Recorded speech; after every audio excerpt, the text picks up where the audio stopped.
Cuando tú tienes tanto éxito, la cabeza se te llena de estiércol. El ego se te sube a la cabeza y pierdes cables a tierra, pierdes humildad. Si tienes paz, hay salud. Y si hay salud, tienes el lujo más importante de las riquezas todas que un ser humano puede enumerar. Cuando tú tienes fe, usted se siente siempre abundante. Para mí, abundancia es Dios en tu corazón, porque siempre puedes reponerte y levantarte de todo lo que te suceda. ¿Qué es para ti la pobreza? La pobreza para mí es un mal de una conciencia empobrecida, donde la persona, por desesperanza aprendida o apatía, se siente sin los recursos de generar su propio bienestar mínimo, hasta de supervivencia. La gran moneda con la que nos manejamos en la verdadera abundancia de los seres humanos, que es el tiempo, para que los inviertas o los gastes o los pierdas en tus próximas 24 horas. Esa es tu mayor moneda y no se ahorra, es irrecuperable. Yo no puedo negar, yo fui un joven comunista, fue donde me educaron, fue donde crecí, me creí la teoría por 20 años, hasta que vi que era mierda. Llego a Canadá y fue como el SWAT team llegó a revisar todas mis maletas. Yo le decía a los agentes, pero es que ni siquiera las maletas entraron a Cuba. Y a mí nunca se me olvida la frase que me dijo en inglés el canadiense. ¿Cómo no tratarte como un posible terrorista cuando el país donde naciste no te ha dejado entrar? Y yo empecé a llorar y dije, es cierto. ¿Por qué no hablas como cubano? Wow, nunca nadie me preguntó eso. Y esta pregunta me duele poderosamente.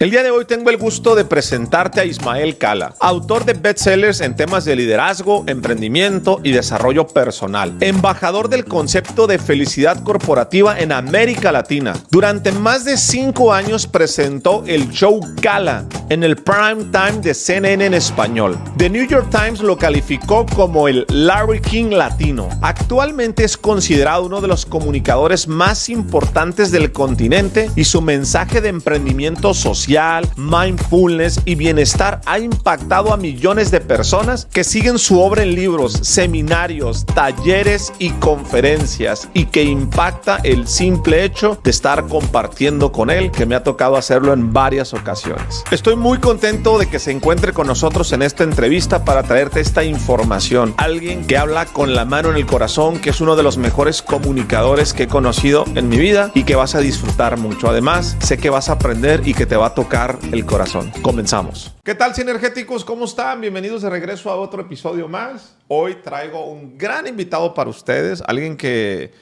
hoy tuvimos mucha suerte, la verdad, porque su agenda es muy ocupada.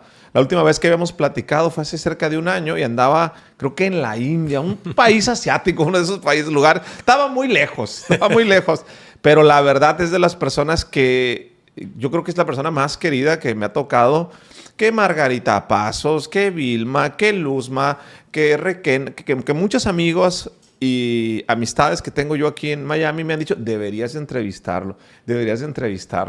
Pues ahora lo vamos a entrevistar, vamos a hacer sinergia, así que déjenme darles la bienvenida a Ismael Cala. Bienvenida, mi estimado. Yo también tenía muchas ganas de conversar contigo, te felicito. La verdad que me parece un éxito todo lo que han logrado con este espacio de sinergéticos. Sí. Y fíjate, es que India siempre está, porque la otra vez yo estaba en India, pero ahora estoy a punto de irme, ¿ves? Okay. Para el viaje próximo. Entonces aquí estoy, listo, abierto para esta conversación, Jorge. Y además te vas buen rato a la India, no te vas una semana. Es muy lejos, o sea, si uno se va hasta allá, que cuesta 2 días llegar, sí. El regresarte a 3 días o 4, yo me voy casi siempre 3 semanas, para quedarme no solo los días del evento con el grupo, el Calamundos que le llamo, ¿no? Que es llevar a un grupo de personas a vivir una experiencia en India, sino quedarme luego unos días de descanso, paseo, ir a lugares que no conozco ya a nivel personal. Y casuísticamente este mes decidiste quedarte en Miami, ¿no? Decías. Sí. Yo creo que está cerrando un ciclo. Sí. Llevo más de 11 años, casi 12, de trotamundos. Aún estando en CNN, que yo renuncié al programa de CNN en el 2016, ya aún estando en CNN, era como malabares lo que hacía entre en vivos, grabaciones, viajes fines de semana, semanas que tomaba como tiempo personal. O sea, que llevo, yo te diría que desde el 2012, ya 12 años, en un constante viajar y muy poco tiempo en casa. Entonces, ya como que acabó el ciclo. Quiero estar más en el Cala Center, en el Cala Botanic Sanctuary, que es un espacio maravilloso, un jardín espectacular botánico que hemos cultivado por 3 años, y hacer los eventos aquí y que las personas vengan a mí y no tanto yo tener que ahora viajar, ¿no? a diferentes partes. Oye, Ismael, yo vi tu currículum, vi tu trayectoria. Fíjate que hago una dinámica siempre que voy a entrevistar a alguien, Sí. a personas que te conocen. Les digo, oye, ¿quién es? ¿Cómo es? Me gusta mucho para empaparme más a la persona. Pero tienes una trayectoria increíble. Lo que has hecho, en dónde has estado, con quién has compartido espacio, mentorías. Entonces, cuando es así, yo veo tanta información y mejor me voy por la fácil o por la difícil y pregunto, ¿cómo y sobre todo viniendo de ti, o sea, ¿cómo te defines? Cuando estás viendo tu trayectoria, ¿quién es Ismael Cala? Un intrépido. Yo creo que realmente a mí la palabra que más me define no es ninguna de las etiquetas de lo que he estudiado o de lo que hago. Yo creo que a mí lo que más me define es la intrepidez, el aceptarme, gracias a Dios, finalmente, como un ser imperfecto, perfecto, pero en constante evolución. Siempre tuve mucha curiosidad, y la curiosidad, fíjate que cuando tú hablabas de la impecable y gran trayectoria, a mí lo que más me entusiasma no es lo que ya hice. A mí lo que más me entusiasma es lo que aún no he hecho y las cosas bonitas que veo que llegan en el campo de mi visión hacia el futuro y que todavía no están logradas o conquistadas. Entonces, yo soy de esos que se entusiasma por seguir desarmando éxitos anteriores para poder armar uno próximo. Sí. Porque yo podría estar todavía donde estaba y la gente me decía, estás en la cima, llegaste aquí al prime time de CNN, el show tenía un éxito masivo, me compensaban muy bien económicamente, o sea, pero realmente yo dije, hay algo más, o sea, yo tengo que reinventarme una vez más, este no puede ser mi último éxito. Esta no puede ser mi única identidad. ¿Por qué? Porque la gente que se queda demasiado dormida en algo y no se medio reinventa, luego empieza a ser temerosa, le da miedo reinventarse, le da miedo que le muevan el piso, le da miedo que algo termine y no se sienten capaces de volver a empezar. Entonces yo te diría que Ismael Cala es simplemente un ser humano que ama la intrepidez, la aventura, el tema de incluso aceptar la incertidumbre de la vida y poder navegarla. ¿Por qué renunciaste a CNN? Un cúmulo de cosas. Necesitaba conocerme más. Yo creo que el personaje le ganó a la persona. Okay. Yo sentí en algún momento que no solo tenía herencia de esquizofrenia y temas mentales en mi familia, sino que yo mismo estaba entrando en una especie de bipolaridad entre quién era Ismael, la persona privada, y quién era Cala, el personaje que gracias a que mi apellido era el título del show, pues mucha gente no me decía Ismael, me decía Cala. Entonces yo decía, Cala le está ganando a Ismael. Y Cala es un personaje. La esencia es este. Y yo sentía que no se estaban pareciendo mucho. Que acá tenía que cumplir con ciertas cosas, apariencias, validar la opinión social, porque cuando estás en un medio masivo, tú no puedes decir todo lo que viene a tu mente. Usted representa también a una marca que tiene standards and practices, códigos de conducta. Yo ahora tengo la libertad de decir lo que de mi boca venga. ¿Ves? Pero entonces en un momento yo necesité entender de verdad a quién Ismael, sin cámaras, sin luces, sin presión social, quería defender. ¿Cuál era la esencia de ese ser humano? 2, hay mucha gente que me dijo en su momento, es que tus libros se venden porque tienes estas 3 letras detrás, CNN. Okay. Es que tus conferencias se venden. Y tú sabes lo que yo dije, bueno, ¿y dónde está mi valor? Sí. O sea, yo en gratitud absoluta entiendo que este ha sido mi gran momento. Y a Cynthia Hudson, ejecutiva de CNN en español, siempre le doy ese mérito y ese crédito de decir yo era el último de la cola, hacía madrugadas de sábados y domingos en Atlanta. O sea, yo no era un titular de CNN. Sí. Y ella vio la visión de ponerme a hacer la versión de Larry King, el show de entrevistas en español, porque yo así lo quería y ella lo vio. Y fue un mega éxito, no lo esperábamos. Yo sabía que me iba a ir bien, no sabía que me iba a ir tan bien. Pero cuando tú tienes tanto éxito, la cabeza se te llena de estiércol. El ego se te sube a la cabeza. Empiezas a sentirte especial. Empiezas a compararte, empiezas y pierdes cables a tierra, pierdes humildad. Y a mí me ha costado mucho mantener la humildad como el valor más importante en mi vida. Porque si tú me preguntarías, ¿qué no te gusta de un ser humano? Es la falta de humildad. Yo siento que inmediatamente cuando a alguien le falta humildad, su grandeza disminuye. Por todos los méritos y logros sociales que tenga, su grandeza para mí disminuye. Entonces, yo creo que era una pausa necesaria. Yo no lo intencioné como una salida definitiva. Okay. Yo lo intencioné como, incluso en su momento le dije a CNN, quiero que el programa de 5 días me lo lleven a una edición semanal. Necesito una pausa, estoy sobreexpuesto, estoy sobresaturado de tanta prensa, de tanta exposición mediática, de tanta presión de entrevistar a políticos, presidentes, amenazas de muerte. O sea, ¿Amenazas de muerte? Amenazas de muerte. O sea, yo una noche no dormí. Y fíjate que me emociona decirlo porque yo me acuerdo, entrevisté a un candidato a la presidencia de Guatemala, voy a mi casa y digo, déjame ver cómo repercutió esta entrevista. Y leo un tuit que dice, cuando vuelvas a Guatemala te volaremos los sesos.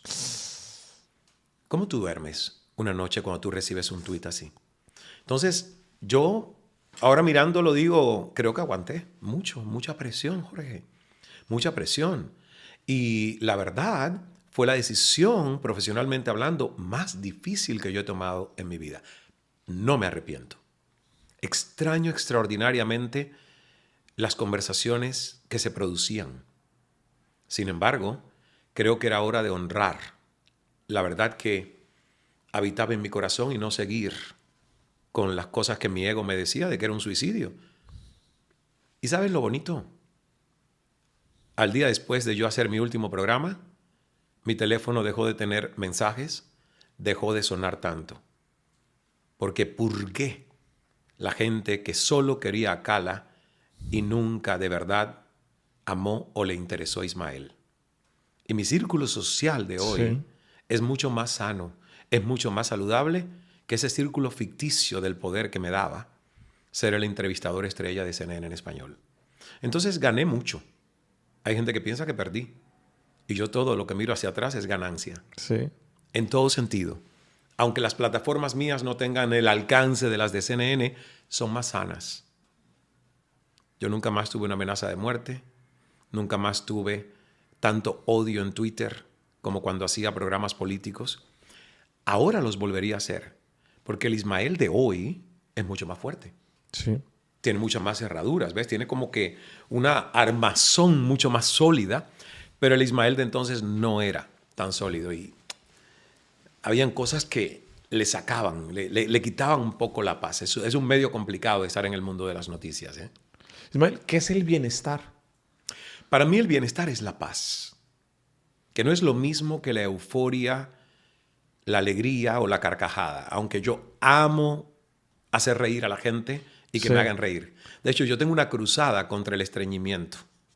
Yo me di cuenta que tú no eres estreñido cuando te conocí. Okay. Porque tienes sonrisa, se nota en la liviandad de tu ser, cómo hablas, cómo te mueves.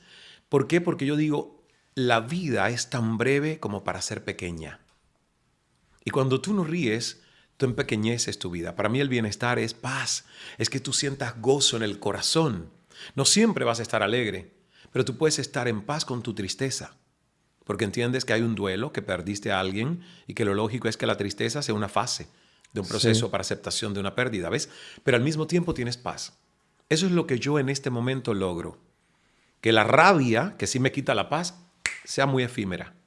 Que cuando algo me saca del centro, yo digo, 1, 2, 3, no te puedes permitir que alguien te quite paz en tu corazón. Entonces, para mí, bienestar es paz. Si tienes paz, hay salud.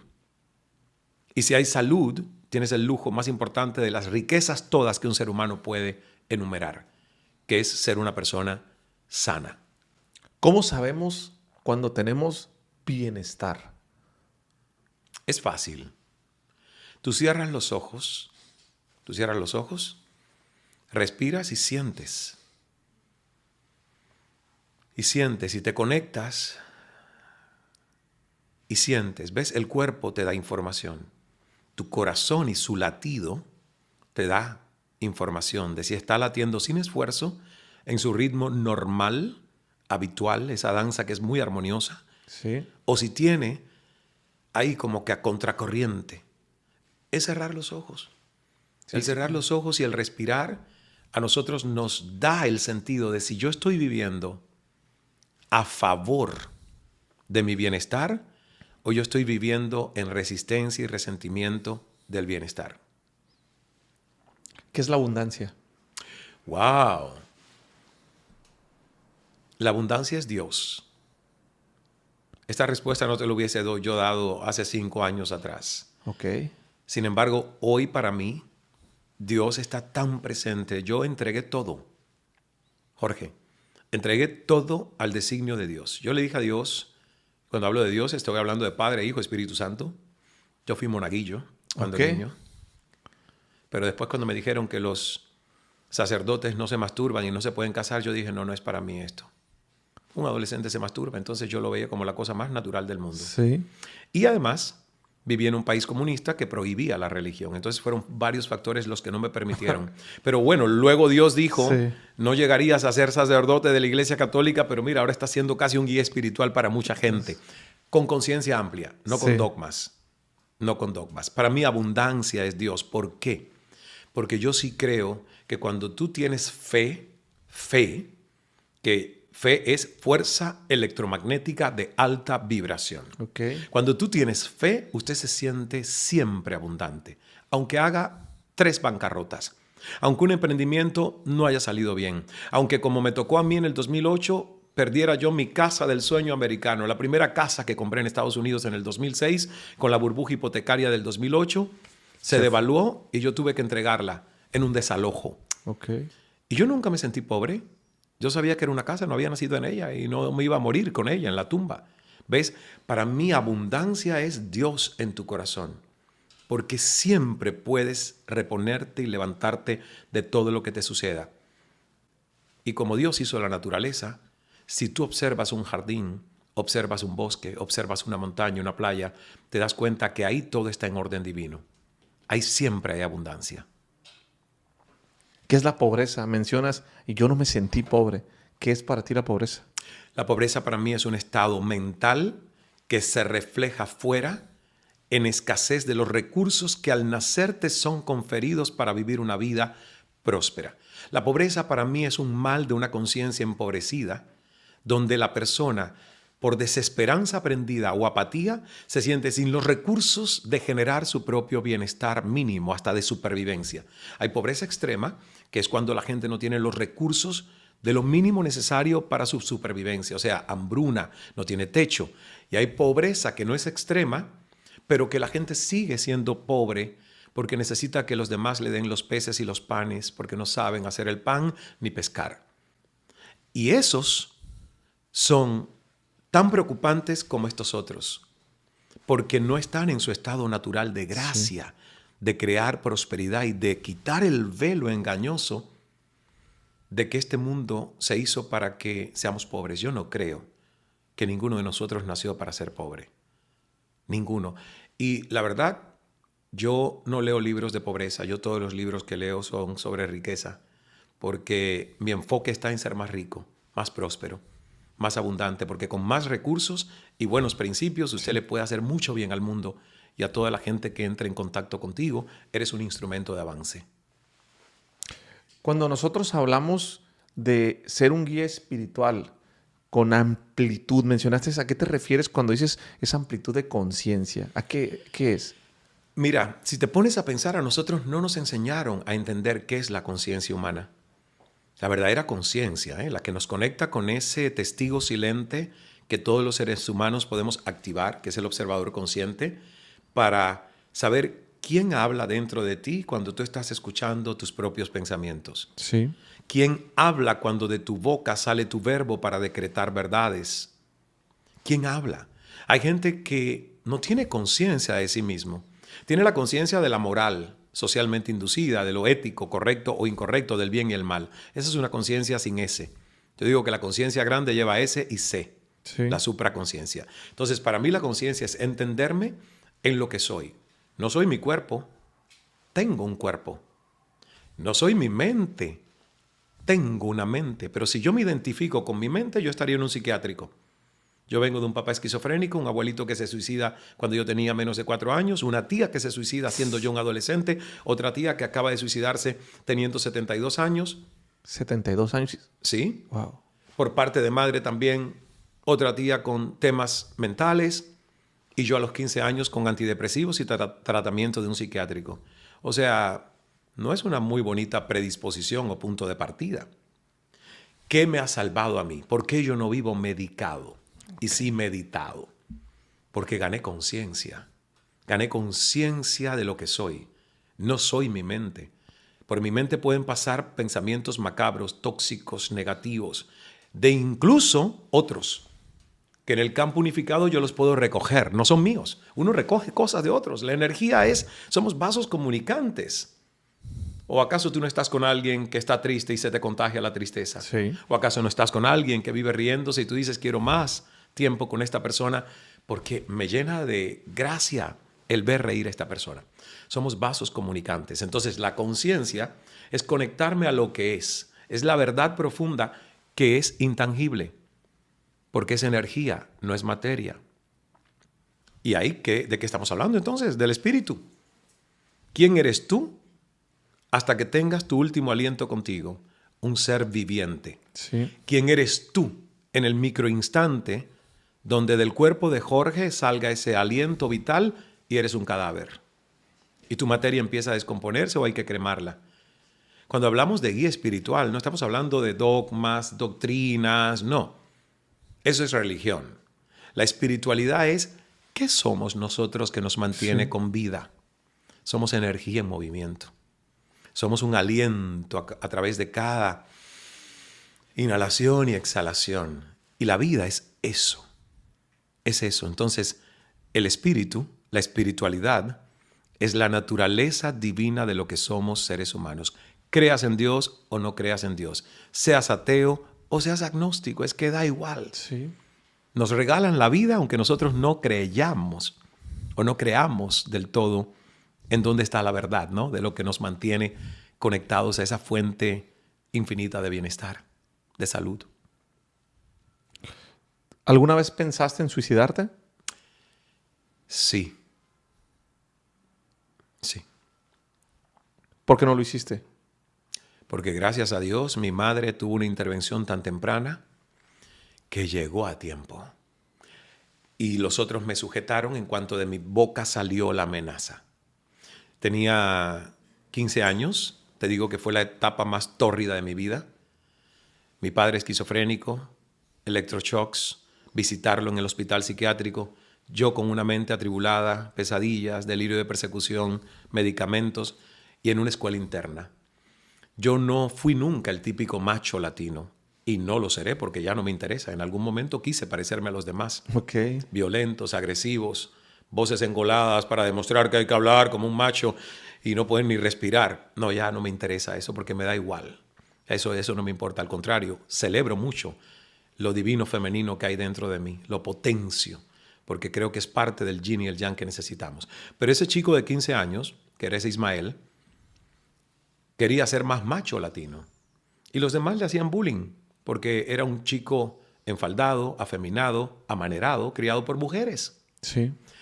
Y un día llego al aula, o más bien el dormitorio en una escuela interna, y había un círculo, el círculo de la burla. Y yo llego y veo que el círculo está casi frente a mi litera, a mi cama, con el pequeño armarito donde uno guarda su ropa y sus posesiones. Y me voy acercando y siento peste, olor a heces fecales. Y yo digo, wow. Y se van riendo. Y efectivamente, habían puesto heces fecales de los sanitarios del baño dentro de mi carpetita de estudios donde yo había pedido a mi padre que me regalara, y me costó más de un año convencerlo, que me regalara, que yo iba a cuidar esa carpetita que se la habían dado a él en un congreso internacional de ingenieros químicos. Mi papá fue un tipo brillante hasta que la esquizofrenia le quitó la mente. Y habían puesto ahí las heces fecales. Para mí fue un acto, no la burla de ellos, el que hayan puesto la caca en un tesoro que yo cuidaba porque me había regalado mi padre y no quería desprenderse de eso. Y yo, imagínate a los 15 años, entré en una ceguera y creo que de mi boca lo que salió es: llamen a mi madre que si no viene a buscarme aquí en 15 minutos me lanzo de este 5º piso. Y yo estaba loco. Me agarraron, me llevaron a la dirección del instituto interno. Me faltaban 3 meses para terminar el 9º grado, la secundaria básica. Y yo no sé cómo hizo mi madre, que en 15 minutos estuvo allí. Y cuando mi mamá llegó, el director le dijo: esto es lo que pasó. Su hijo dijo que se iba a tirar del 5º piso. Y yo le dije a mi mamá: si no me sacas de esta escuela, no creo que me vas a ver por mucho tiempo. Porque no me quedo un día más aquí. El director mira a mi madre y le dice: es el mejor expediente del curso. Lo cambiamos de dormitorio. Le dije: no me interesa quedarme más aquí. Mi madre miró al director. El señor le dijo: puede que tenga que repetir el grado. Faltan 3 meses para que termine su secundaria básica y su 9º grado, el high school. Sí. Y mi madre le dijo: aunque lo pierda, de aquí nos vamos. Mi madre agarró y me sacó de allí. Y yo por eso siempre digo que he tenido una madre que ha sido una gladiadora, porque, mira, nunca llegó a la universidad por sacrificar sus planes universitarios porque su hermano perdió la vida con solo 19 años cuando ella tenía 17. Ella se puso a trabajar para sostener la casa. Madre soltera que se casa con un señor al que le faltaba un brazo, mi padre, que perdió su bracito izquierdo a los 8 años. Mi madre no escucha a sus amigas que le dicen: ¿cómo te vas a casar con él, que es manco, cuando tú eres una de las más bonitas de este pueblo y puedes optar por otros? Entonces, yo amo a mi madre porque ella ha sido una gran maestra que me ha dado muchas lecciones. Y cuando yo he dicho no, mi madre ha respetado la decisión. Y en ese momento, ella hizo así y salió. Y gracias a Dios, la secundaria del pueblo natal, del Caney, un pueblito de montaña, me aceptó y pude terminar sin repetir el grado los últimos 3 meses que faltaban para mi high school. Yo sufrí mucho bullying. Ahora me río de todo lo que el bullying significaba, pero en esa época era complejo el tema porque uno quería ser diferente. Uno se veía raro en medio y ante los ojos de los demás. Ismael, tú hablas mucho de la meditación. Sí. ¿Qué es la meditación? Yo veo que hoy, no sé si decirlo correctamente, pero he visto que se ha puesto, voy a decir entre comillas, de moda. Hay mucha gente hablando de la meditación, tipos de meditación. Para ti que eres una autoridad en el tema, ¿qué es la meditación y cómo funciona? La meditación es, para decirte lo que es para mí, más allá de los conceptos que luego te puedo dar desde la ciencia del mindfulness. Sí. Yo tengo el rigor de tener, por ejemplo, cercanía con la doctora Michi P. Ha, directora del Laboratorio de Mindfulness, aquí en la Universidad de Miami, una autoridad científica con el tema de la meditación y el mindfulness. Pero antes de ir a eso de la ciencia, yo te diría que es simple. La oración, para los que creemos en Dios, es tu posibilidad de iniciar un diálogo con Dios. La meditación propicia el silencio para que Dios te responda a ese diálogo. Todo en el mundo tiene una dualidad, ¿ves? Las conversaciones tienen 2 partes. Si yo no me callo para escuchar tu próxima pregunta, esto es un soliloquio eterno, ya no es una conversación. ¿Cierto? Todo tiene 2 partes. Sol, luna, noche, día, frío, calor.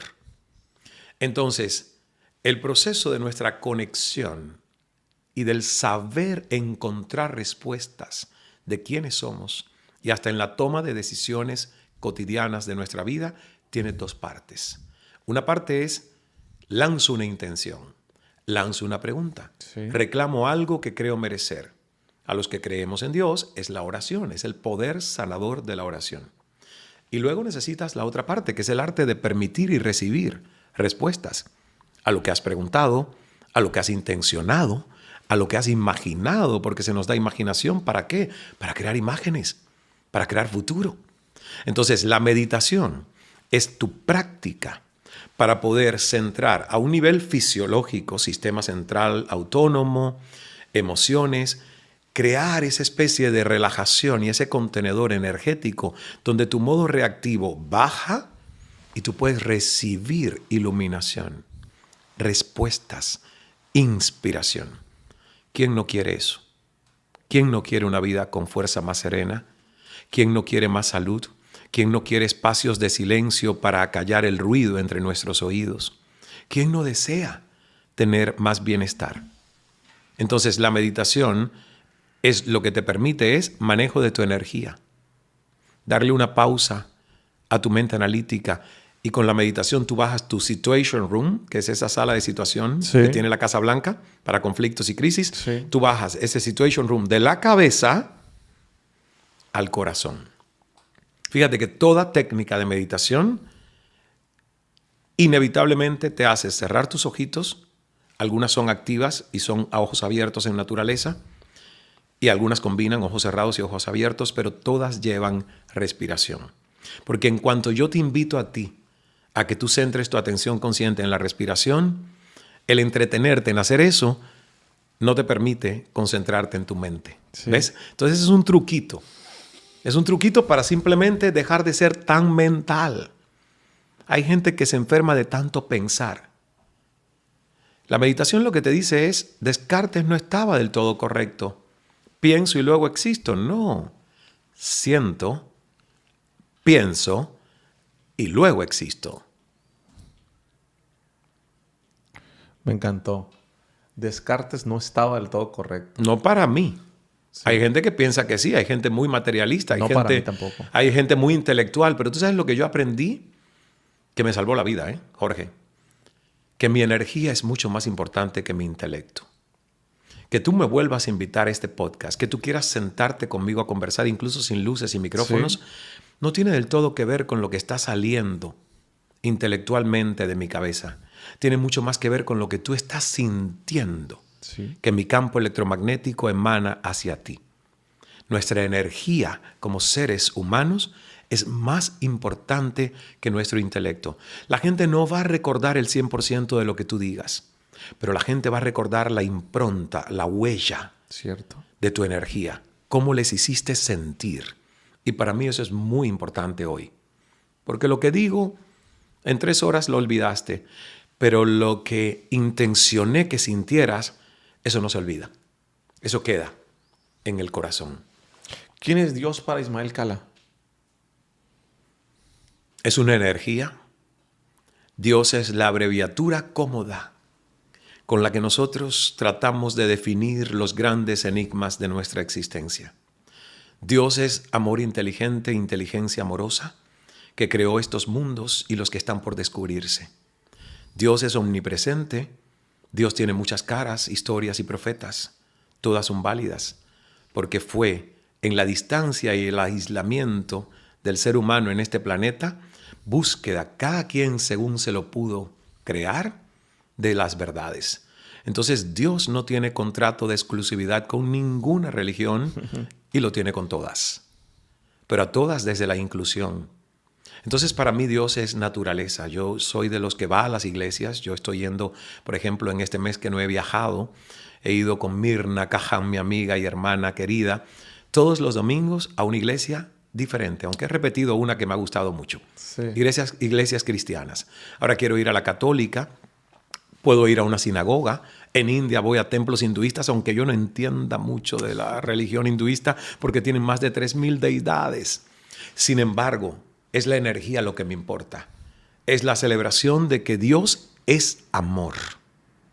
Dios es amor. Ahora, lo que yo no entiendo es a religiosos que separen a otros, a religiosos que condenen a otros, a religiosos que en un nombre de su Dios digan que los que creen en otro están equivocados y empiecen guerras contra esos otros, ¿ves? Entonces, yo por eso soy muy cuidadoso y sí soy religioso porque creo en Jesús. ¿Ves? Creo en las Sagradas Escrituras, eso es religión.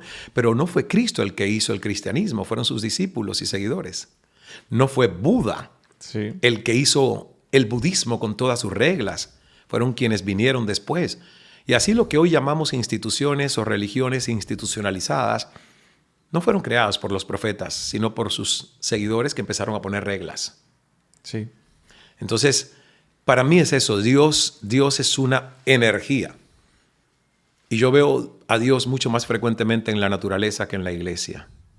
Porque en la naturaleza lo veo todos los días. A la iglesia lo veo cuando voy una vez a la semana o cuando vaya a la iglesia. Y el Dios que habita en mí, su gran templo está aquí, en el corazón. Es el corazón de Jesús, es el corazón de Cristo. Es Dios. O sea, todos somos dioses. En India hay una frase muy bonita. Cuando ellos te reciben, te dicen con una reverencia, "You are our gods". Okay. Y yo la primera vez me quedé, pero impactado. Esta gente me está diciendo que nosotros, 3 personas, somos sus dioses. Y después yo entendí. Gracias por venir a nuestra casa. Gracias por querer saber más de nosotros. Gracias por permitirnos servirles. Ustedes son nuestros hermanos. Estamos todos hechos de la misma partícula de Dios. Ustedes son nuestros dioses. Qué cosa tan extraordinaria, ¿no? Sí. Ismael, ¿cuál es tu hábito? ¿Cuál es tu herramienta? ¿Qué es lo que has hecho para cuidar tu mente? Lo primero es todos los días escribir. La mente humana se embasura mucho. Okay. Y yo desde niño escribía y luego dejé de hacerlo y me di cuenta que ahí fue la etapa donde más sufrí porque dejé de escribir. Yo le llamo a eso hacer el vómito de la mañana. El vómito de la mañana. Okay. Suena grotesco, gráfico, sin embargo es extraordinario. ¿Qué es el vómito de la mañana? Nuestro cerebro tiene una banda ancha cognitiva y se satura, se embasura. Y como Dios nos dio imaginación propia, poder de elección y libre albedrío, Dios no se puede meter en ese espacio. Hay gente que me dice, pero oye, si yo vomito como impulso involuntario cuando una comida no está en buen estado y llega a mi estómago, ¿cómo no vomito lo que no me conviene en mi mente? Y yo le digo, no puedes tener libre albedrío y posibilidad de elegir tú y tomar decisiones propias y ser un co-creador de tu destino si tú también quieres que Dios ponga involuntariamente el votar todo lo que no te conviene. No, nos dio unicidad, originalidad, autenticidad. Por eso nos toca caernos y levantarnos. Sí. ¿Ves? Por eso, porque somos humanos. Entonces, realmente para mí el ejercicio más importante, además de meditar todos los días, es escribir todos los días. Porque no permito que mi memoria, que es prodigiosa, extraordinaria, pero muchas veces inexacta y caprichosa, no permito que mi memoria tenga tanta información que quiera recordarme continuamente. Información que a veces lo mejor es escribirla para que le baje el volumen de ruido en el interior de tu cabeza. Entonces, el vómito de la mañana es 3 cuartillas de papel donde tú a caligrafía, como estás así, aunque sea en un iPad, pero con tu puño y letra. ¿Por qué? Porque hay una conexión neurológica muy importante cuando es tu mano dibujando tu letra. Entonces el ejercicio es mucho mejor. 3 cuartillas. No hay censura, no es un ensayo literario esto, Jorge. No es una lista de pendientes para el día. Son todos los pensamientos que vengan sin censura, usted los pone al papel. El que no lo ha hecho al principio, el vómito apesta. El vómito hiede. Porque salen cosas que son pensamientos tóxicos y reciclados de ayer, de hace 3 meses o de hace años. Quémalos. Quema esos papeles, destrúyelos. Si tú tienes miedo que alguien los lea y que diga, esta persona se está volviendo loca.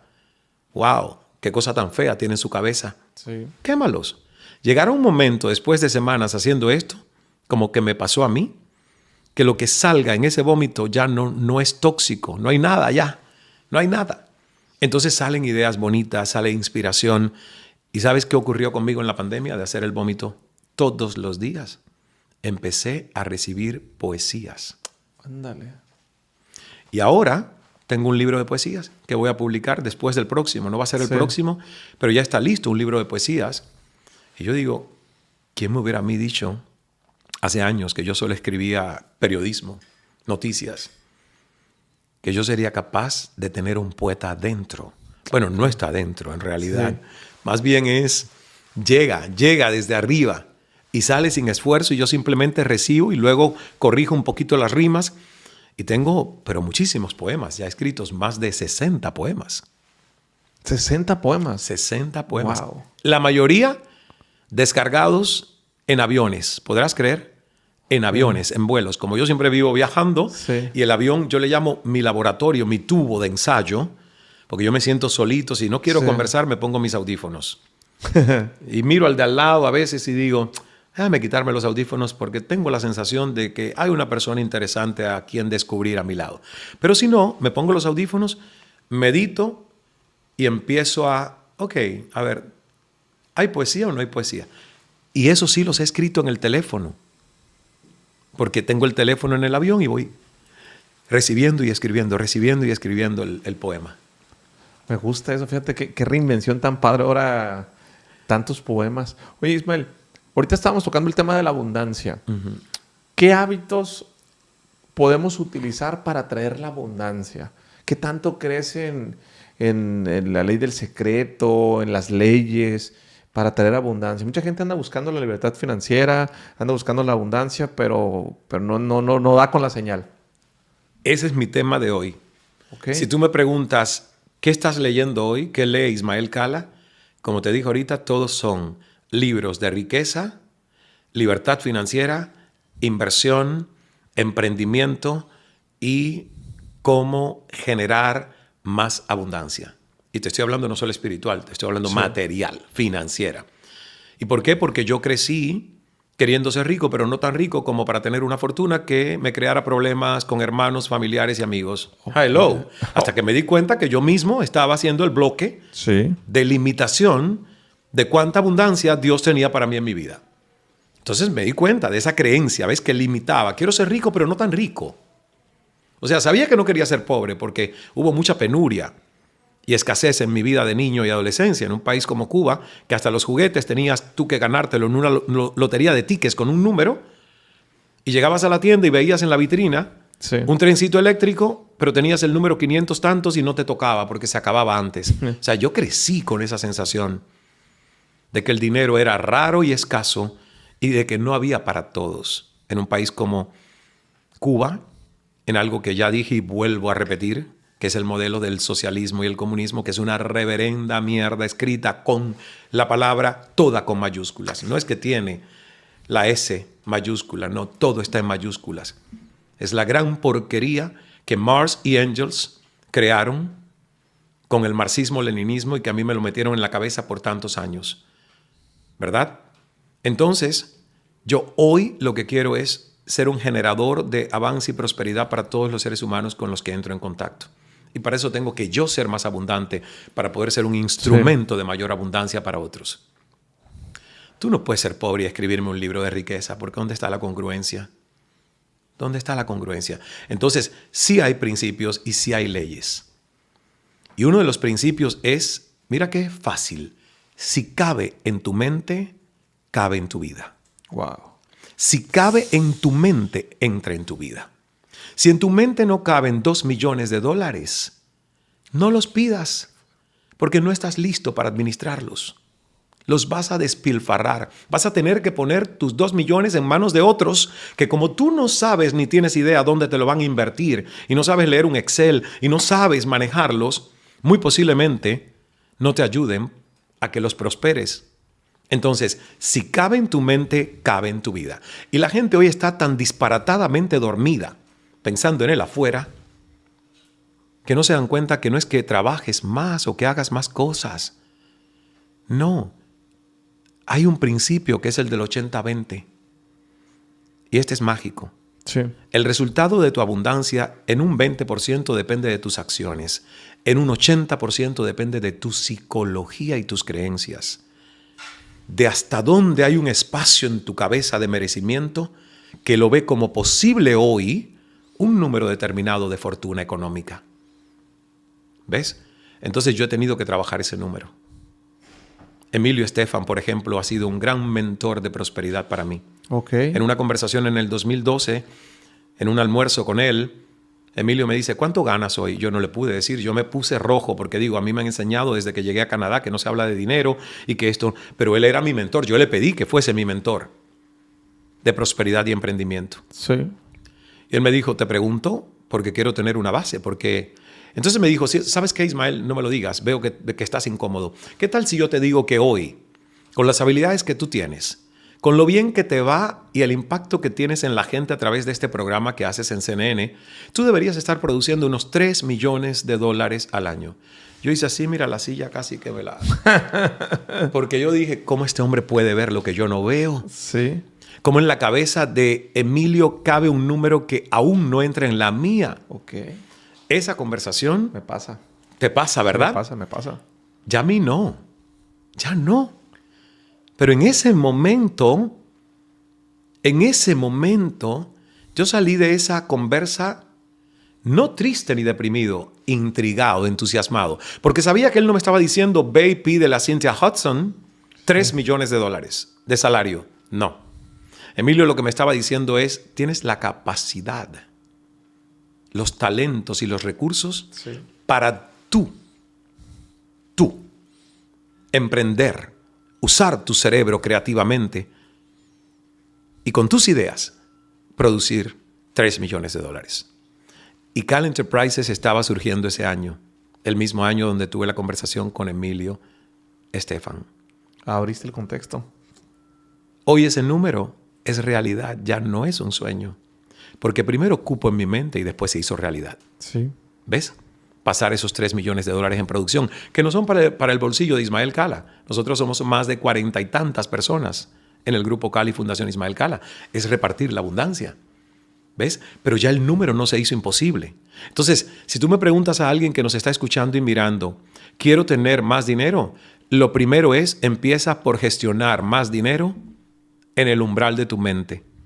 Y para eso yo hago un juego que se llama los cheques de prosperidad.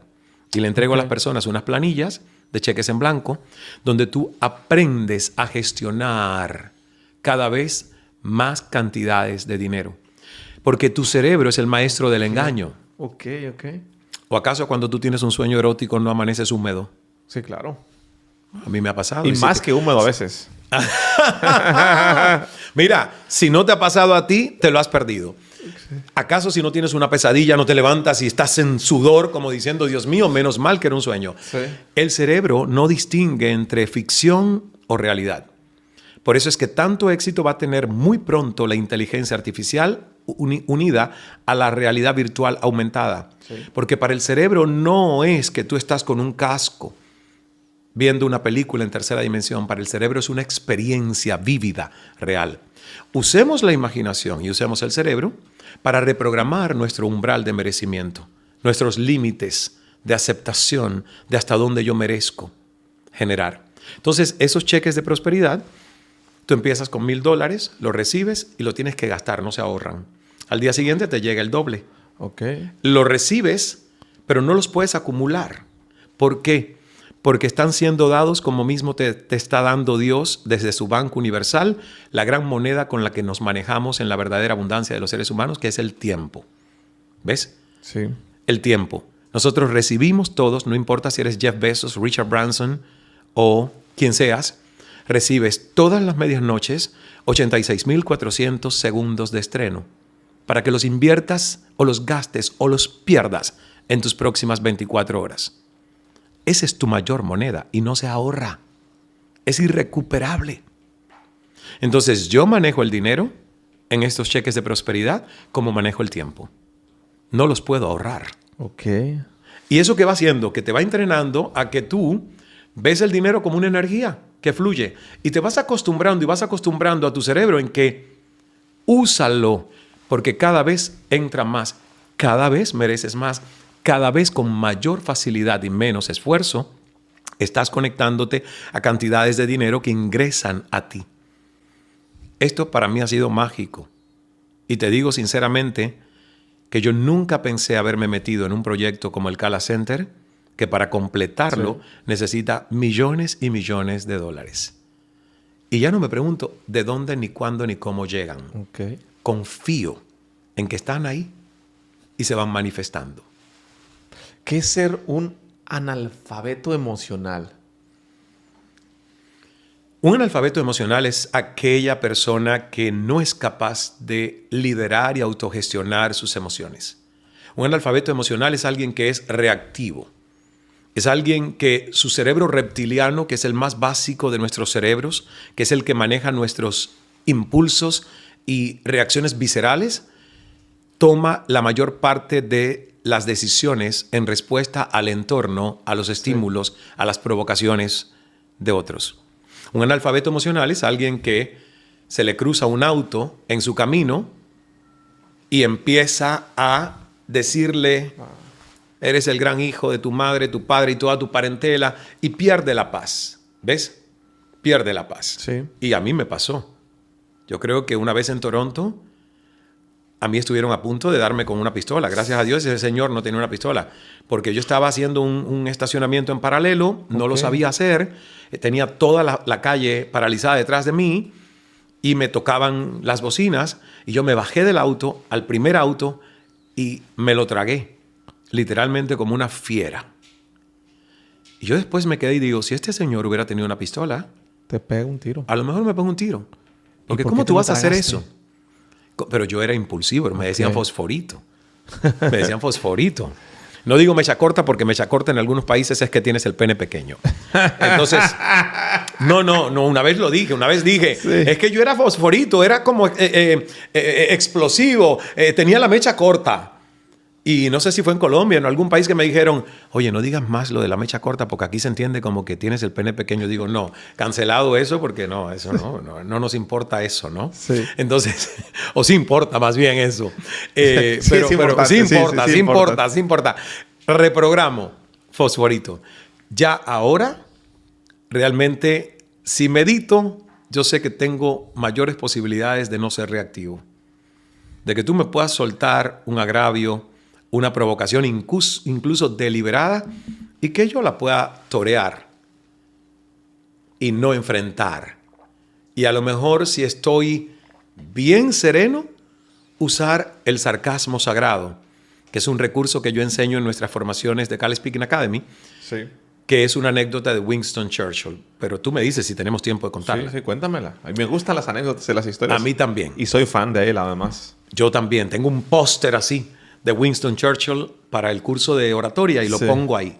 Y en la biografía de Winston Churchill hay algo que a mí me cambió la vida. Y es que él tenía muchos, digamos, fans y también detractores. Y llega a un acto político y lo abuchean.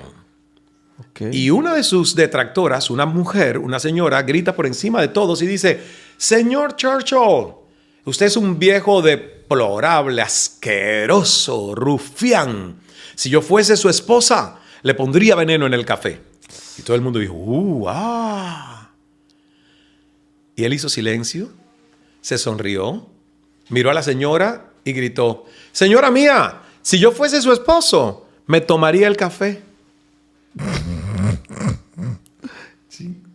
¿Ves? Sí. Con humor neutralizó la agresión, todo el mundo se rió. Sí. La mujer quedó en ridículo porque el subtexto de lo que él le dijo es: usted es tan deplorable, además a lo mejor tan fea, que créame que si yo fuese su esposo me suicidaría. Para no escucharla más. Eso es lo que quiso decirle, Sí, claro. pero no se lo dijo. Yo tomé, por eso a mí me gusta leer las biografías, ¿ves? Yo tomé eso y digo, yo tengo que lograr esto. Yo tengo que lograr respuestas así, Sí. con altura y con humor, que neutralicen al agresor sin enjuiciarlo, sin ofenderlo, solo neutralizando el agravio que ya fue hecho contra ti. Sí. Y le puse sarcasmo sagrado, porque tú no lo inicias. Solo es un recurso que tú devuelves, como decía Michelle y Barack Obama, when they go low, we go higher. Cuando me atacan muy abajo, elévate y responde desde arriba. No caigas en la bajeza de los demás. Sí. Entonces, ese es un sarcasmo sagrado. Y solo se logra si tú estás sereno por dentro. Si tú tienes fuerza serena. Si tu sistema nervioso central autónomo está meditado. Porque si no, tú vas a responder con una grosería. Y es lindo cuando tú te sientes victorioso de responder con altura. Hay que estar meditado y no medicado. Hay gente que está medicada innecesariamente. Yo no tengo una batalla frontal contra los fármacos. Creo que son puntualmente necesarios, que son muy precisos en muchos tratamientos y yo los uso y los tomo. Pero que tú me digas que por el resto de tu vida tú vas a poner tus emociones, tu biorritmo emocional, a no ser que un médico diga que tu cerebro neuroquímicamente tiene una descompensación y que necesitas, y aún así debes hacer las dos cosas, el fármaco y cambiar tu estilo de vida, con respiración, con meditación, con yoga, con pilates, con ejercicios, con caminatas, ¿ves? Porque no puedes solo depender del fármaco. El fármaco nunca llega a la causa raíz de ninguna enfermedad. Sí. Y además no es un secreto, porque las farmacéuticas por ley en la mayoría de nuestros países lo tienen que poner en letritas pequeñas. La mayoría de nuestros fármacos te arreglan algo y descomponen 5 cosas más en tu organismo. Entonces yo tengo ese eslogan para mí. Opto por estar meditado para evitar caer innecesariamente medicado, ¿ves? Sí. Hay que meditarse, porque cuando tú te meditas y hay paz y hay serenidad, muchos de los problemas de salud que nosotros vivimos no son mutaciones cromosómicas o disposiciones genéticas, inevitables. Son resultado de nuestro estilo de vida, de procesos emotivos no resueltos, de cosas que se han estancado y uno resiente y resiste. Entonces, el medicamento no llega hasta ahí atrás. Es como un paliativo de síntomas. Tú tienes que ir a la causa y meditarte y sanar. Y punto. Y cambiar estilos de vida. Y yo creo que eso nos hace mucho bien. ¿Cómo podemos reducir el estrés diario en nuestra vida? Pausas. Pausas. Pausas. Entre más tú quieres crecer, más estresores vienen a tu vida. ¿Sí? Okay. Si tú quieres crecer, si tú quieres ser Richard Branson, Elon Musk, Jeff Bezos, Oprah Winfrey, tú no pidas una vida con menos problemas porque es que eso es insensato. Tú tienes que pedir una vida con más habilidades y capacidades tú para solventar los estresores. Que son esas estresores, que son esas situaciones que van a traer decisiones difíciles a tu vida, tomas de decisiones. Y si tú quieres crecer como líder, tiene que crecer tu banda ancha para tu resolución de conflictos, tu resolución con expectativas de otros, emociones de otros. Entonces eso lleva un entrenamiento. Sí. Y la gente quiere crecer y no entrenarse. Entonces, para que haya menos estrés en tu día, que por cierto es una palabra que yo no utilizo, ¿y sabes por qué no la utilizo? Porque me doy cuenta que hoy socialmente la gente que se quiere hacer importante usa sin saber el daño que solo el tú decretar de estoy estresado, estoy estresada sin hacer nada por solucionarlo, trae en ti. Cuando tú ya admites que hay estrés en ti y usted no está haciendo nada, el estrés somatiza. El estrés sale como úlcera, como gastritis, como migraña, como rosácea, como psoriasis, como calvicie. Sí. El estrés no se queda quieto en tu cuerpo, sobre todo el famoso distrés, que es el estrés tóxico, negativo y prolongado. Eustrés, que es el estrés positivo, lo tenemos todos. Tienes una emergencia, tienes una fecha límite, usted pone adrenalina y cortisol en su sangre, ahí hay estrés. Puntual, necesario. Baja y vuelves a tomar una pausa, respiras, meditas, caminas en la naturaleza y vuelves al orden, al equilibrio. Nosotros estamos hechos, por eso el sueño es fundamental, ¿ves? Periodos de alto rendimiento, periodos de alta recuperación, como un atleta olímpico. La gente está viviendo en carreras donde no hay suficientes pausas, donde la higiene del sueño no se hace. Hay mucho estímulo visual, pantallas todo el tiempo, hasta para ir a dormir. Entonces, no hay pausas. El cerebro no está descansando, el sistema nervioso no está descansando y estamos cayendo en ciclos prolongados y constantes de distrés que nos quitan vida, acortan los telómeros, que son las patitas de las neuronas. Y cuando se te acortan los telómeros, se te acorta la vida. Pierdes memoria, pierdes enfoque, pierdes concentración y por lo tanto pierdes años de vida y calidad de vida. Esto es todo una cadena en reacción continua.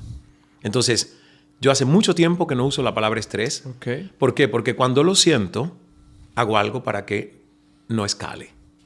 Y sí lo siento, porque yo tengo días de 14 horas de formaciones en línea, reuniones. ¿Y qué hago? Todo el que trabaja conmigo lo sabe. Le digo, no, disculpa, es mi momento, técnica Pomodoro, es momento de ir al jardín. Y yo aplico esa técnica, que son 20, 30, 45 minutos de intensidad intelectual y 10, 15 minutos de pausa a cambio de actividad, que para mí es sal, camina, respira en el jardín. Ok. Y me funciona a una altísima productividad. Y la verdad, yo no siento que el estrés se acumula. Otra cosa, masajes. Un masajito, claro. Mira, esto no es el masaje como lo vemos en Occidente, que la gente cree que darse un masaje es un lujo. Este es el masaje como lo ven los chinos. El masaje, según el punto de vista de las dos medicinas que yo más respeto en este planeta. La medicina china y la ayurvédica, que viene de India.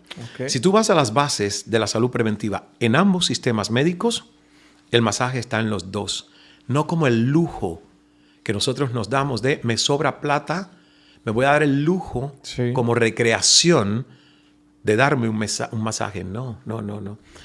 Deepak Chopra, cuando yo lo vi en India recetarle a la gente cosas con temas de estrés, le mandaba yoga, meditación, descanso, con horas de sueño prescritas en la receta y un número de masajes por semana ayurvédicos. Okay. Y ahí yo dije, yo nunca había tenido el masaje como parte de mi sistema de salud. Y ahí lo incorporé. Entonces eso hace que tú no acumules tensiones físicas, contracturas, nudos, y que puedas físicamente eliminarlos, mientras el yoga y la respiración y la meditación espiritualmente también son liberadores de esas tensiones. ¿Cómo nos ayuda a hacer yoga? ¿Cómo nos ayuda a hacer yoga? El yoga no es solo un ejercicio físico. Okay. El yoga es una filosofía de vida. Entonces, mi sugerencia a todo el que quiera iniciarse, acercarse al mundo del yoga, es que no solo lo haga como el ejercicio físico, que también tiene los asanas o las posturas, y están diferentes tipos de yogas, algunos más intensos, otros más lentos y suaves. Tú escoges el que te gusta. El beneficio del yoga es que es un camino que te enseña a vivir. Es un camino que te enseña a vivir. Fíjate que el momento que más se disfruta en la práctica de yoga es el descanso al final, es el savasana. Es cuando te lanzas en el piso, manos abiertas, cierras tus ojos y descansas y dejas de hacer. El yoga te prepara para no hacer y disfrutar el descanso en el ser. Yo practico yoga, pero practico aún más Qigong. Y el Qigong es una técnica prima del Tai Chi y del Tai Chi Chuan, que también viene de Asia, y son ejercicios de respiración dinámicos en movimiento. Y me ha ayudado increíblemente para esas pausas que tomo durante el día, que me han hecho mucho más productivo de lo que era antes. Cuando tú dices de lo que era antes a lo que eres ahora, de todo lo que has aprendido, de todas las herramientas, Ismael, ¿cuál es como la más importante con la que tú te quedas, no? Me refiero a tal vez rompí esta creencia limitante, aprendí este concepto, aprendí de libertad financiera. De la persona que hoy se ha convertido Ismael Cala a la persona que era antes, ¿cuál fue esa transformación? La más importante transformación que yo logré es amarme. ¿Ves? Okay. Hay una canción que yo utilizo mucho de Alejandra Guzmán en muchos eventos, que tiene una letra poderosa que dice: necesito amarme. Y la letra es fantástica. Necesito amarme. Y necesito amarme para dar más a los demás. ¿Ves? Okay. Yo he descubierto que a mí lo que me ha hecho el ser humano tan feliz que hoy soy, tan cómodo en mi piel, es que me importe un carajo la opinión de los demás. Sí, me gusta. Y como sé que no le hago daño a nadie, que ninguna de mis acciones, porque cuido mucho eso, crean malestar hacia otros, compiten con el bien o los logros de otros, porque purgué la envidia alrededor de mis 30 años. Fui envidioso, altamente envidioso hasta los 30 años. Y la envidia es un cáncer que, gracias a Dios, no somatizó al cuerpo. Sí. Pero si tú no la curas, al igual que la falta de perdón y la falta de amor propio, somatizan en enfermedad corporal. Entonces, el gran cambio en mi vida es un Ismael que no se amaba al Ismael que se ama, Al Ismael que se acepta, al Ismael que le importa poco cómo los demás piensan, cuando se viste, cuando habla,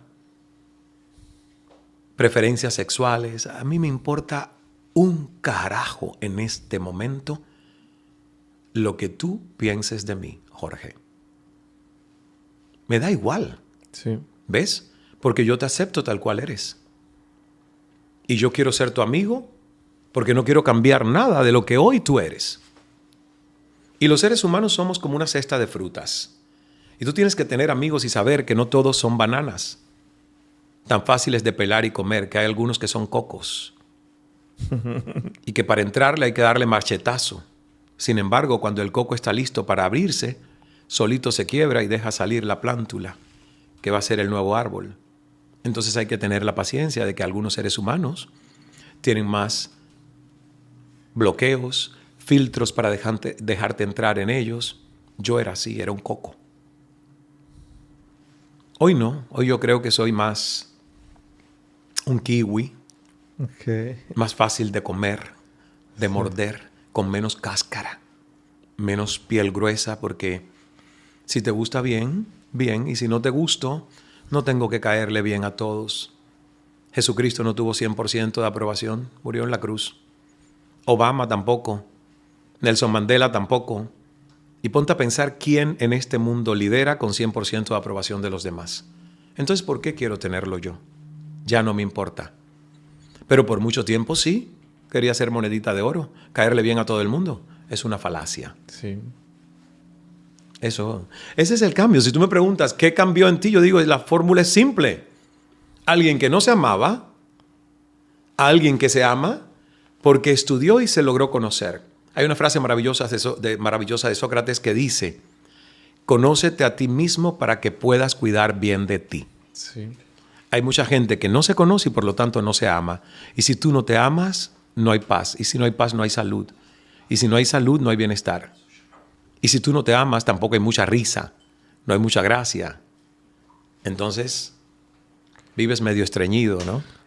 La pregunta aquí, mi estimado Ismael, del millón. ¿Cuál Hay mucha es? gente.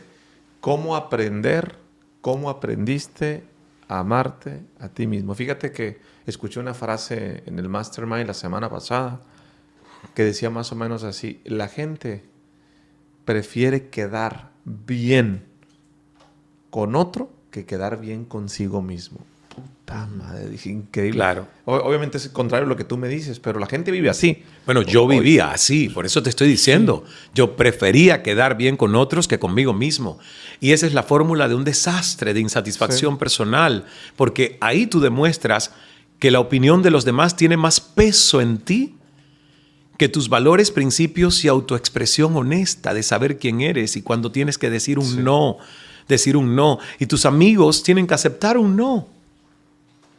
Y quien no sabe poner límites amorosos no tiene verdadera libertad sobre quién es. ¿Ves? Entonces ya hoy yo digo no. Y ya hoy no digo sí por quedar bien con otros. Ya hoy yo digo no puedo o no estoy para esto ahora. O no quiero hacer esto. Y soy honesto. Y además vivo con la flexibilidad de poder decirte que tengo el derecho universal de cambiar de opinión, Jorge. Que hace 3 días te pude haber dado un sí, pero que 3 días después lo he pensado mejor y es un no. Y no me hace inconsistente, simplemente creo que me hace coherente de darme la oportunidad de que las situaciones que hoy veo no son las mismas que vi ayer y por lo tanto tengo el derecho universal de cambiar de opinión. Entonces, a las personas que nos ven, que quieren realmente aprender, les digo, inviertan en autoconocimiento. Porque la educación que nos dieron, institucionalizada, es más bien para castrarnos. Es un proceso de domesticación como hacemos con una mascota, a la que le decimos, si haces esto, te sueno la campanita como los perros de Pavlov y te doy la comida. Nos condicionan a limitar nuestro salto y altitud de vuelo. Nos coartan la imaginación que no tiene límites para que los 4 poderes que nos mantienen maniatados a los seres humanos sean cuerdas invisibles sobre nosotros y son la política, la economía, la ciencia y la religión. Y a ellos no podemos escapar porque no somos ermitaños viviendo aislados en una montaña. Cierto. Pero si tú inviertes en ti, vas a ser más libre. Vas a darte cuenta cuando te están manipulando. Vas a entender las leyes macabras del poder que se están empleando para sugestionarte, limitarte, hacer que entres en una paranoia colectiva, que te compres crisis anticipadas. Yo cuando escucho cosas así, yo no veo noticias, ¿eh? Sí. Es el colmo de un periodista retirado. Sí. No veo noticias. Me llegan. No tienes que buscarlas. Te llegan. Te llegan. Pero cuando me llegan noticias como a finales del 2022 que se hablaba de que el 2023 sería el año de la gran recesión y mucha gente se asustó y mucha gente no invirtió y mucha gente guardó su dinero.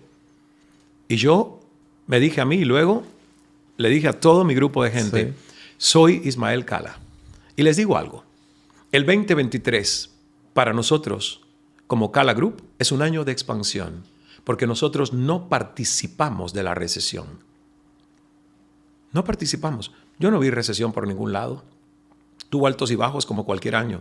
Cuando tú aceptas sugestionarte con algo que no ha empezado todavía, pero ya te lo cantan, y tú lo aceptas, tú eres parte de la especulación. Y por lo tanto, ya tú aceptaste que esa es tu próxima realidad. ¿Y de qué viven los mercados bursátiles? De pura especulación. Acciones que suben y bajan y tú dices, ¿a qué se debe? Al miedo, al miedo, al miedo. ¿Qué es un milagro para Ismael Cala? Qué buena pregunta. Wow. Esta no la tengo yo en mi cabeza. Esa la tengo que buscar. Como Who Wants to be a Millionaire? Que tú podías llamar a un amigo. Sí. Yo voy a llamar a un amigo. Ok. Un milagro es una respuesta a una situación que necesita ser resuelta.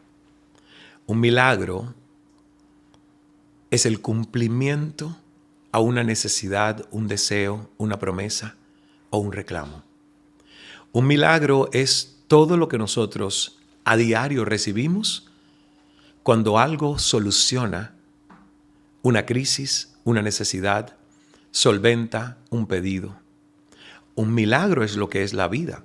Un milagro incluso es lo que nosotros somos o deberíamos ser en la vida de otros. Portadores de buena fortuna, portadores de amor, portadores de avance y prosperidad para otros. Entonces, Dios es amor. Hágase el milagro. Ay, me encantó. Dios, hágase el milagro. Ismael, ¿dónde naciste? En Santiago de Cuba. ¿Cuántos años viviste en Cuba? 28 años. ¿Por qué no hablas como cubano? Wow, es una pregunta que me duele. Okay. Te juro, ¿eh? Tu éxito no es casual. Tu éxito es porque tienes un gran equipo, Gio está aquí detrás, y porque tú sabes escuchar. Y tienes la virtud de conectar con el corazón de los seres humanos. Fíjate que has logrado a mí, que he entrevistado a miles de personas y me han entrevistado cientos, tocarme el corazón. Te lo agradezco, como lo digas. Con tus preguntas, con tu cercanía, con tu humildad. Y esta pregunta me duele. Me duele poderosamente. Wow.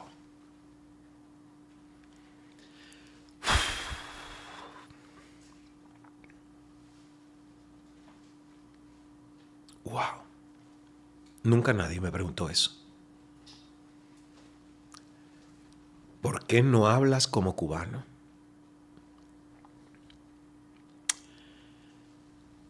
Wow.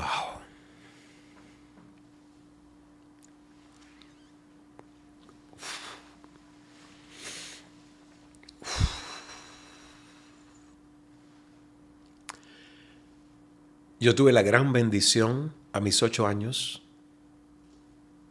en mi aula de 4º grado, que hasta ahí hablaba como cubano, de recibir a una señora que parecía una diosa, que entró rubia, sus pelos, su cabello bien peinado, elegante. Y ella entró a mi aula de 4º grado. Y ella habló. Y ella no habla como cubana.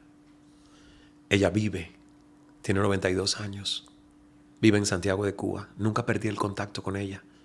Es mi gran mentora de vida. Ella cambió mi acento. Okay.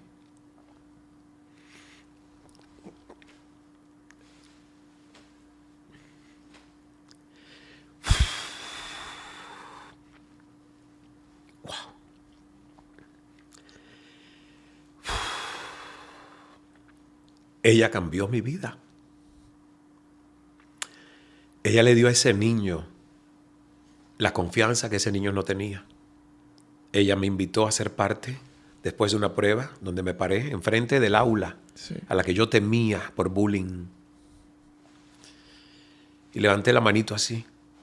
Ni siquiera así como hoy la levanto, ¿ves? Sí. No, así. Y ella me vio. Y dijo, tú, ven, lee. Y me temblaban las rodillas y las manos y mi voz se quebraba. Y ella dijo, estás nervioso, pero es normal. ¿Te gustaría hacer radio?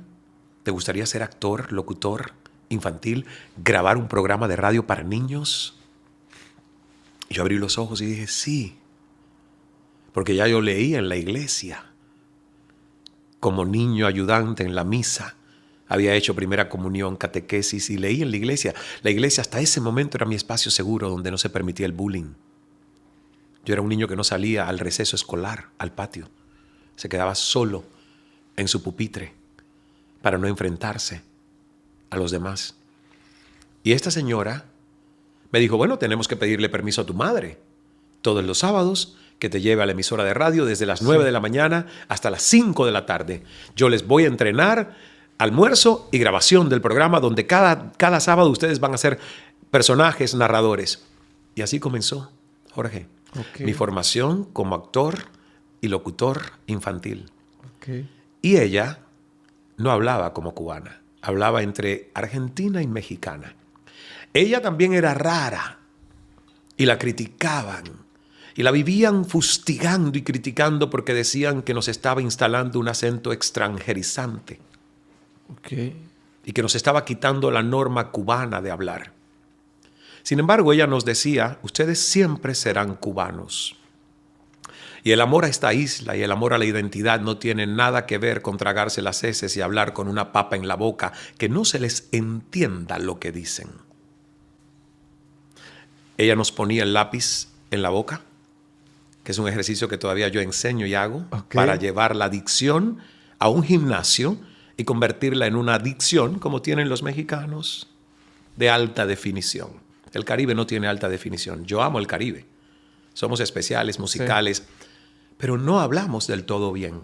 Porque el calor parece que nos hace tener vagancia a la hora de abrir la boca y pronunciar los sonidos. Yo he hecho el estudio sociológico. ¿Por qué donde hay calor no terminamos las palabras, nos las comemos? No pronunciamos las S, cambiamos L por R, R por L, sabrá Dios. Yo soy un lingüista empedernido. Sí. Amo estudiar la lengua. Y la verdad, me dolió tu pregunta. Tengo que ser honesto. Me dolió tu pregunta. Ahora una pregunta bonita. ¿Qué significa ser cubano? ¿Y tú sabes por qué me dolió? ¿Por qué? Porque mi gran pesar en el corazón es ver una Cuba empobrecida.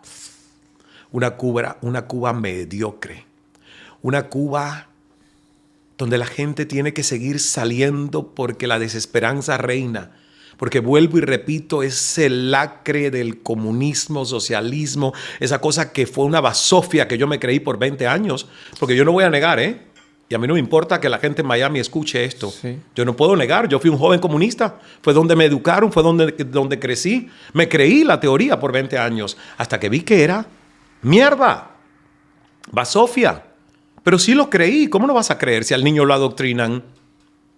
Si tú lo que te ponen en tu cabeza desde chiquito es lo que crees. Si yo crecí repitiendo pioneros por el comunismo de forma forzada, seremos como el Che. El Che me importa una mierda y un carajo hoy. Pero en ese momento yo era un niño sin conciencia propia. El adoctrinamiento fue férreo. ¿Y qué repetías? Pioneros por el comunismo, seremos como el Che. Hoy ni se me ocurriría intentar ser como el Che, porque la verdad no sé, ni me interesa saber cómo carajo fue el Che. No me importa. No pierdo un segundo en saber si fue asesino o héroe. No me importa. Tengo demasiadas cosas que hacer por mi vida para seguir entreteniéndome con otros profetas o falsos profetas o caudillos, o sea, lo que sea. Es que no me importa. Pero ese niño, él no tenía discernimiento. Entonces, para mí Cuba es una cuenta pendiente que solo Dios sabrá si está en mi plan de vida poder servir de vuelta a mi país. Porque sí es algo, ¿ves?, que llevo en el corazón. Sí es algo que me hace... ¿Cómo yo puedo ir al resto de toda Latinoamérica a hacer cursos, talleres, impactar organizaciones y no lo puedo hacer en Cuba, mi lugar natal? Porque hay un gobierno que no está abierto a eso, porque hay un gobierno que por 15 años no me permitió volver, porque yo era una personalidad pública cuando salí de Cuba, trabajaba en televisión nacional, en radio, era conocido. ¿Y por qué no te permitió volver? Porque era gusano, según ellos, apátrida, traidor, contrarrevolucionario, etcétera, etcétera, etcétera. 15 años. Murió mi padre, murió mi abuela, murió mi tía. Y yo a todos los tuve que despedir desde la distancia. Pero además, peor, me permitieron volver y me regresaron. ¿Tú sabes lo que es llegar el 20 de diciembre del 2002 en un avión para ver por Navidad a tu familia de Toronto a Canadá? Sí. Y que cuando llegues, un oficial de la seguridad del Estado te diga, usted regrésese, no puede entrar. Y yo le digo, ¿cómo que no puedo entrar? Si ustedes me han hecho pagar pasaporte, visa, permiso de entrada. Como vio que es verdad, que me hicieron pagar todo eso. Me dijo, ¿residencia en Canadá? Le mostré mi residencia permanente, permanent residence. Buscó la fecha donde me dieron la residencia y dice que está expired, expirada, vencida. Le digo, no, esto es un chiste.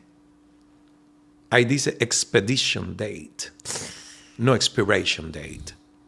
Ahí dice que fue la fecha donde se expidió. Pero como me di cuenta que era un castigo,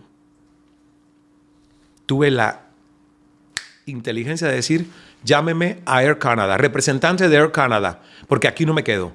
Aquí ustedes no me van a dejar, ni en una prisión, ni en una cárcel, ni aquí en un cuartito. Llámeme al representante de la aerolínea. ¿Y sabes qué? Detrás del cristal, todo esto pasando, mi madre, mi abuela, mis hermanos del otro lado, viéndome alterado, porque además ya yo estaba alterado. Y lo peor, con un amigo canadiense al que le dije, vente conmigo a Cuba. Y que vio que estaba pasando algo en español, no entendía nada, no hablaba español. Y yo le tuve que decir, Dani, no me dejan entrar. Estoy logrando a ver si ese avión se regresa a Canadá y no me quedo ni un minuto más aquí. Es tu decisión quedarte con mi familia que no habla inglés, pero te pueden atender, o regresarte a Canadá conmigo. Él se insultó, me dice, ¿cómo me has hecho gastar más de $2,000 en este viaje y que ahora no te dejen entrar? ¿Quién no deja entrar a alguien a su país? Con tan buena suerte que el avión ya estaba haciendo carreteo en la pista para devolverse a Toronto vacío. Era un ferry out. Era un charter que había llevado turistas para Navidad y se iba vacío a Canadá. Detuvieron el avión, me montaron en el avión, solo yo con Dani, el canadiense que no se quedó, y la tripulación. El interrogatorio fue máximo porque multan a las aerolíneas cuando un país, por negligencia de la aerolínea, no deja entrar a una persona por temas de visado o permisos. Vieron que yo lo tenía todo correcto y no entendían. Llego a Canadá y fue como el SWAT team llegó a revisar todas mis maletas. Fue el momento más bochornoso de mi vida. Y yo le decía a los agentes canadienses, pero es que ni siquiera las maletas entraron a Cuba. Y a mí nunca se me olvida la frase que me dijo en inglés el canadiense. Me dijo, ¿cómo no tratarte como un posible terrorista cuando el país donde naciste no te ha dejado entrar? Y yo empecé a llorar y dije, es cierto. ¿Cómo no tratarme como un tipo peligroso si el país donde tú has nacido, solo porque tu ideología es diferente, solo porque optes por tu libertad de vivir en otro lado, saliéndote de esa mediocridad con gente con tanto talento como somos los cubanos, resolutivos, gente que podemos hacer todo y que ese país es para que fuese una joya Dominicana, perdón, pero se quedarían chiquitos si Cuba no tuviese ese gobierno. Puerto Rico, aún con todo, que es parte de Estados Unidos,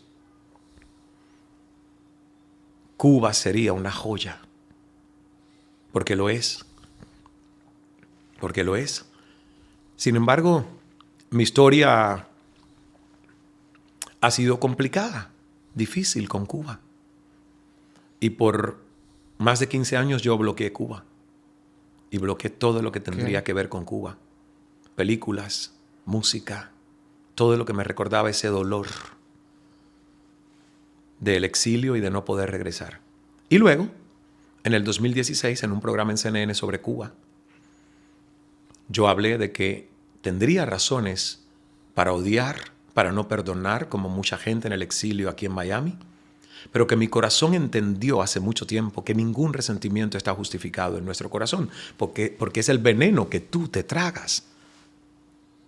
No es un regalo a ellos ni al gobierno, el proceso de un perdón. Es un regalo a ti, porque es el veneno que tú te estás tragando y que no mereces tragarte. Y que el gobierno escuchó eso y me mandó un correo electrónico y bueno, pues me dieron, ¿qué te parece? Señor Cala, ahora usted puede regresar a su país. Llame a fulano, Sí. un número 305 de Miami, que va a tramitar todos sus documentos. Y la verdad a mí me costó mucho, pero tenía a Nilda, mi maestra vocacional, y a varias tías muy mayores. Sí. Y volví. Volví en el 2016, ya Fidel muerto.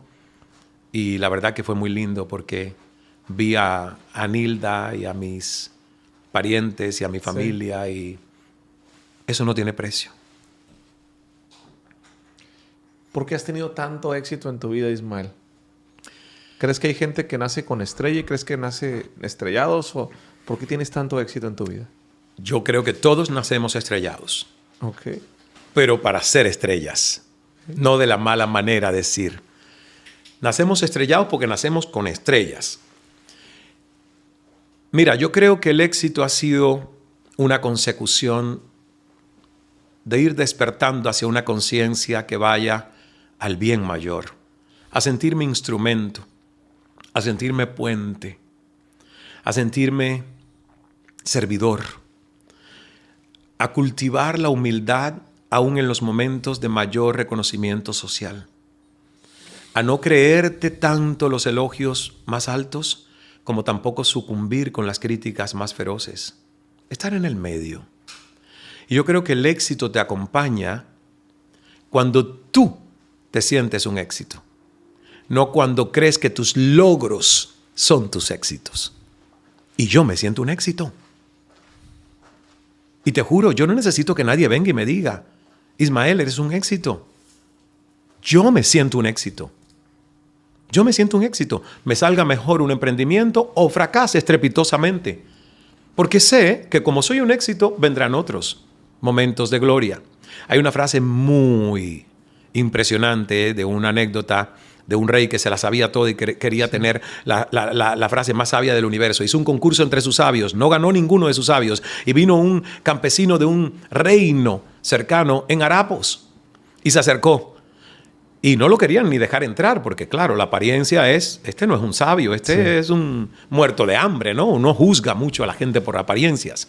Por eso es importante vestirse para el éxito, porque lamentablemente los demás te tratan como te ven. Si te ven bien, o sea, si te ven mal, te maltratan. Y si te ven bien, te contratan. Es la frase de Mirta Legrand en Argentina, 97 años se está cumpliendo hoy, haciendo televisión en directo. Wow. Una de mis ídolas. Entonces, uno se tiene que sentir un éxito. Uno no puede vivir pensando que es un éxito por la validación social. Qué bonito que lo que hagas tenga reconocimiento y premios y aplausos. Pero qué bonito es saberse que aunque nadie hoy te haya dicho que eres un éxito, cuando tú pones tu cabeza en la almohada, te haces 2 preguntas que son las que yo me hago todas las noches y esas determinen si fuiste o no un éxito ese día. ¿Ok? La primera es, ¿creciste algo hoy? Hoy. ¿Aprendiste algo que te hizo ser mejor? Incluso de las cosas que no salen tan bien, Si uno aprende y dice próxima vez acción correctiva, ya ese fue un día ganado. Creciste. Y segunda pregunta, ¿aportaste algo a alguien hoy? ¿Le hiciste algún bien a otro ser humano, aunque sea con una sonrisa, con un saludo, con una mirada? Y si cuando yo pongo la cabeza en la almohada, esas dos preguntas son un sí, yo digo, fuiste un éxito, mañana serás otro. Porque el éxito tiene que ser un concepto que está puesto blindado a prueba de validación social o validación de otros. ¿Y cómo tú lo blindas? Con indicadores de gestión de tu propio éxito en el que nadie más pueda interferir. Que tú aprendas o desaprendas algo, nadie interfiere en eso. Y que tú le aportes algo a otro ser humano, nadie puede evitarlo. Aun cuando estés privado de libertad en una cárcel. Sí. Entonces, si tú tienes un concepto de éxito que está blindado ante los demás, usted siempre es un éxito porque la tarea la haces tú. No la hace nadie más por ti. Y yo hace tiempo que cambié mi concepto de éxito. Antes era todo hacia afuera. Que me aplaudan, que me sonrían, que me elogien, que me digan, que me premien. No, porque vives deprimido cuando no te sonríen. Sí. Vives deprimido cuando no te premian y el premio se lo gana otro. Vives comparándote constantemente con los otros en vez de compartir.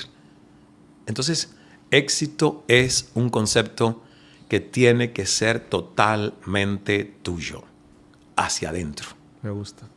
Ismael, para ir finalizando, te quiero preguntar, si te ponen todos los medios de comunicación, sí, con traductor incluido, tú que has estado mucho tiempo en la comunicación, y te dicen, el mundo te escucha, tienes un minuto para darle un mensaje, ¿cuál sería tu mensaje para el mundo? Mi mensaje para el mundo sería, ¿por qué estamos tan entretenidos en lo aparentemente visible, pensando que el mundo es únicamente lo que nuestros 5 sentidos perciben y haciéndole tanto caso al predominio de la razón, de la lógica y del ego? ¿Por qué? Porque ese es el entendimiento de todos nuestros problemas y calamidades, de la separación, de las guerras, de los conflictos, de la inequidad. Es la poca conciencia de lo abundantes que somos. Es la poca conciencia de que hay para todos en este mundo, que es una extrema abundancia la que nos acompaña.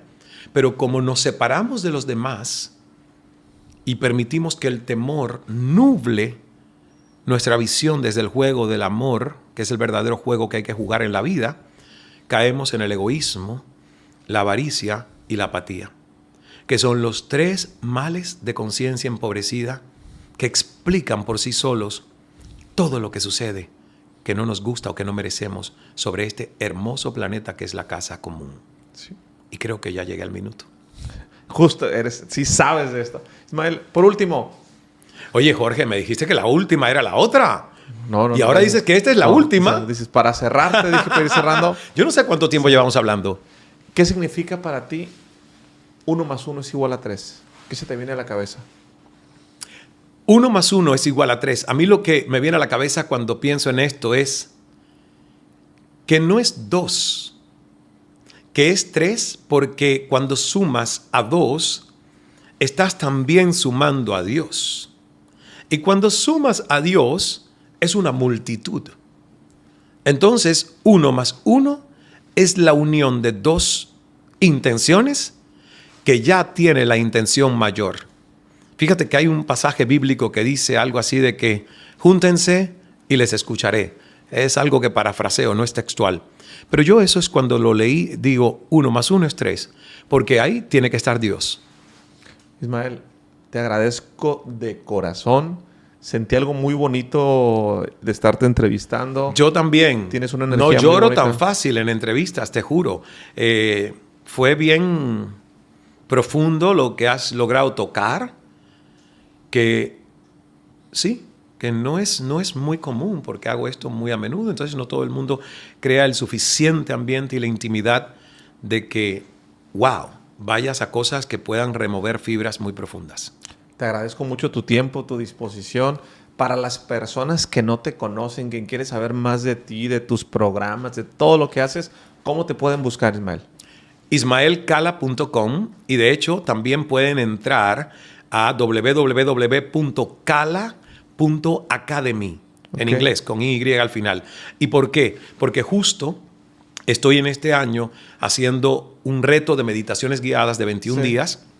Es una inversión muy accesible. Quise democratizar esto y créeme, Jorge, que es un compendio de lo que hace 10 años, cuando lanzamos el primer reto Creando Abundancia, Deepak Chopra e Ismael Cala. Por 10 años yo vine estudiando el tema de la abundancia.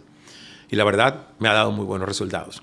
Entonces dije, celebrando 10 años desde el lanzamiento de ese reto con el maestro Chopra, que para mí es uno de mis grandes mentores, voy a hacer uno, con todo lo que aprendí, con todo lo que bebí. Y son 21 días, 1 hora por día de herramientas, técnicas y meditaciones guiadas para generar prosperidad y abundancia integral, incluyendo finanzas, libertad financiera. Eso está en cala.academy. Así que, y en los demás viajes y seminarios y todo, en ismaelcala.com. Ahí encuentran todo, Instagram, todas las redes sociales, la mayoría están como Ismael Cala, con excepción de X, antiguo Twitter, que es @Cala, más cortito. Okay. Pues mándale un saludo de mi parte, váyanlo a seguir. Espero que hayan disfrutado tanto como yo esta conversación. Acuérdense que compartir es bueno. Mándenle este episodio a cuantas personas ustedes lo consideren prudente y nos vemos en el siguiente episodio. Muchas gracias nuevamente. Gracias a ti. Y gracias a Gio, que está ahí detrás de cámaras. Sí.